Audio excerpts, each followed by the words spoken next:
So I got the HyperX wrist rest, and I mean it's good. It's comfortable. It's very paddy. Doesn't get in the way of like my gaming or whatever. So there's only one complaint, and that's the fabric. It's super like very thin and flimsy. And on my Razor one, it's not. It doesn't do that. But this is TKL, and that's not. That's why I got it. But yeah, it's good.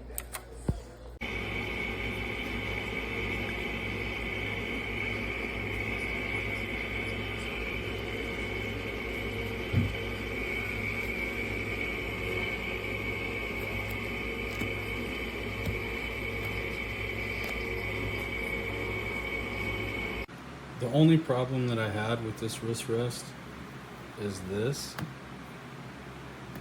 It's got a really stretchy, really thin cloth-like material over it, and I think it's gonna wear out pretty quick.